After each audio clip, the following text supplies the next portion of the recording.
साथियों नमस्कार, मैं संतोष साहनी में आ चुका हूं जंतर मंतर और यहाँ राष्ट्रवादी जनता पार्टी का एक प्रदर्शन है। हम बात करते हैं। सर एक बार बताइए। सभी देशवासियों को जय भारत, जय संविधान, जय राष्ट्रवाद। मेरा नाम शंकर लाल खेरालिया और माननीय राष्ट्रीय अध्यक्ष अनिल भारती जी ने मुझे वरिष्ठ राष्ट्रीय उपाध्यक्ष की जिम्मेदारी दी हुई है राष्ट्रवादी जनता पार्टी में। तो सर अभी जो संविधान संकल्प यात्रा आपने निकाल रहे हैं, तो आपका संकल्प यात्रा कहाँ कहाँ तक होगी?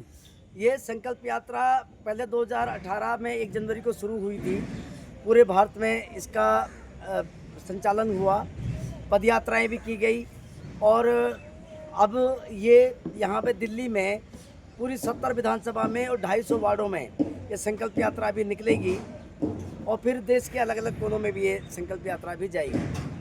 तो इसके अलावा मुद्दा क्या है आपके? और इसके अलावा मुद्दे नहीं, संकल्प यात्रा संविधान संकल्प यात्रा है कि संविधान को पूर्ण रूप से लागू करना है और लागू करने के लिए जो 5 बड़े मुद्दे हैं वो हमने लिए हैं कि अगर मौजूदा सरकार एक राष्ट्र बनाने की बात कर रही है, हम भी सहमत हैं।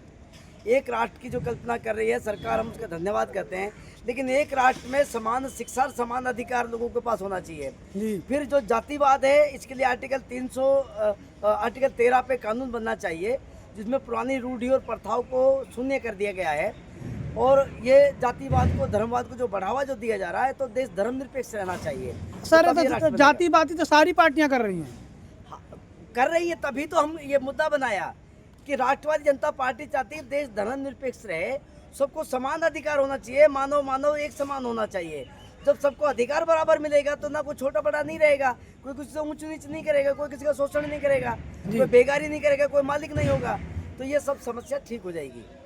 तो इसलिए हमारा जो मुद्दा है, एक तो कृषि का राष्ट्रीयकरण, जो भूमि सबके पास समान होनी चाहिए, कृषि समान होनी चाहिए।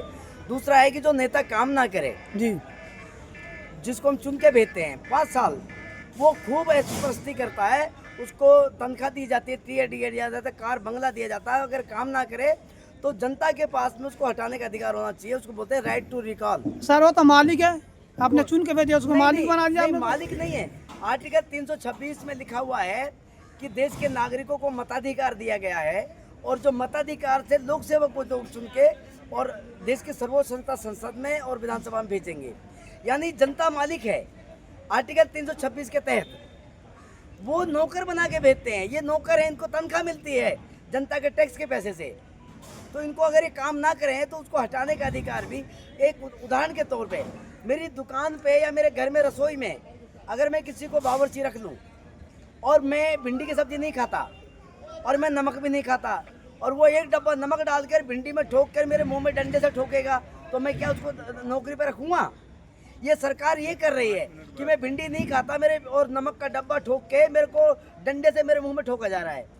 ये सरकार ये कर रही है, हमारे जो नौकर है जो, तो हम कब तक रसोई में रखेंगे इसको? ये तो मार देगा हमें। इसलिए इनको हटाने का भी कार्यक्रम जनता के पास होना चाहिए। दूसरी बात, ये जो पेंशन लेते हैं जो पदमुक्त, जब जनता इनको चुन के भेजती है तो जनता ने चुना लेकिन काम नहीं करा तो जनता ने हटा दिया। जब जनता ने हटा दिया इनको, ये उसके बावजूद भी इनको सैलरी के बाद इनको पेंशन और टीए ये सारी सुविधाएं क्यों दी जा रही हैं? इससे भारतीय मुद्रा का दुरुपयोग हो रहा है, जनता के टैक्स के पैसे का दुरुपयोग हो रहा है। ये पेंशन बंद होनी चाहिए और बाकी सुविधाएं भी बंद होनी चाहिए। ये जो ऐशप्रस्ती जो करते घूम रहे हैं, क्योंकि इनको कई 3 पेंशनें मिल रही हैं और ये कहते हैं आर्मी की पेंशन बंद कर दो और सरकारी लोगों की पेंशन। जो आदमी 20, 25, 30, 35 साल तक पढ़ाई करता है, एड़ियाँ रगड़ता है, जूते रगड़ता है पढ़ाई करने के लिए, तब एग्जाम देता है जब कहीं उसका सिलेक्शन होता है, फिर 30, 35, 40 साल सरकार उसमें देता है जनता की सेवा में, तब जाके उसको कहीं पेंशन का हकदार वो होता है। और ये 5 साल एसी में सोने के बाद पेंशन के हकदार हो जाते हैं। इसलिए इनकी पेंशन बंद होनी चाहिए और जो मौजूदा जो विधायक सांसद हैं उनको टिफिन लेके अपनी ड्यूटी करनी चाहिए दफ्तर में बैठ के। हमारे विदेश मंत्री को विदेश में जाना चाहिए, यात्रा करनी चाहिए, प्रधानमंत्री जी को ऑफिस में बैठ के काम करना चाहिए। वो विदेशों में घूम रहे हैं, उनको पता ही नहीं करना क्या है। तो ये जो थैला उठा के जो जानने वाली जो बात है, मुझे लगता है कि उनको लगता है कि जनता जाग रही है, राष्ट्रवादी जनता पार्टी आ रही है, कहीं ऐसा नहीं सच में थैला उठा के जाना पड़ जाए, तो वो विदेशों में 60 गांठ जोड़ रहे हैं कि बंदा कौन से देश में रहना पड़ जाए। तो मुझे ऐसा लग रहा है। आपको ऐसा लग रहा है? अभी जो बात चल रही थी इस पे कि जो कि जहाँ चूँकि वही मकान 2014 के जो इन्होंने मैनिफेस्टो में भी दिया था, तो उस पर आपका क्या कहना है? 2012 में भी दिया था, 2012 में दिल्ली में नगर निगम के चुनाव थे, जब भी भारतीय जनता पार्टी ने नरेंद्र मोदी जी की फोटो लगी हुई थी कि ये फोटो बहुत कराते हैं, सेल्फीबाज लोग हैं। हाँ हाँ ये सेल्फीबाज लोग हैं, सेल्फी बहुत खिंचवाते हैं। यहाँ घर घर नल में पानी देंगे, ये कहा था इन्होंने। हाँ बिल्कुल। नल में पानी आएगा तो मोदी जी की फोटो नहीं आएगी, रेखा गुप्ता जी की फोटो नहीं आएगी नल में, इसलिए टैंकर भेजा, उस पर फोटो छाप कर दी बढ़िया सी सुंदर सी अपनी।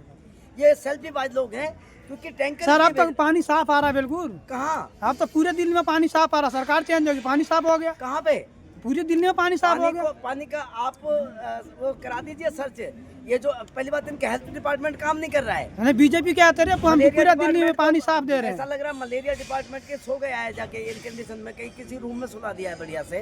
बीजेपी इस बात को बार बार कह रही है कि हम पानी साफ दे रहे हैं दिल्ली में, केजरीवाल गंदा पानी दे रहा था। स्वास्थ्य मंत्री और मैडम मुख्यमंत्री को एक बारी दिल्ली की सड़कों पे घूम लेना चाहिए। अभी मैं कहता हूँ शाम तक अगर वो बेहोश ना हो जाए, आईसीयू में ना चले जाए, तो मेरी गारंटी है जहाँ पे इनको वोट देने वाले लोग रहते हैं, एक बार ये उन गलियों में घूम के दिखाते हैं, क्योंकि ये लोग एयर कंडीशन से वो कागजों पे सरकार चलाते हैं। एक बार इस गली में, किसी गली में दिल्ली की मैं चैलेंज करता हूँ, और एक पानी दिल्ली की जमुना का पानी किसी भी घर में से जो नल से आ रहा है, एक घूंट पानी पी के दिखाते हैं, अगर शाम को ये आईसीयू में ना पहुंच जाए तो, जिसको जनता पी रही है।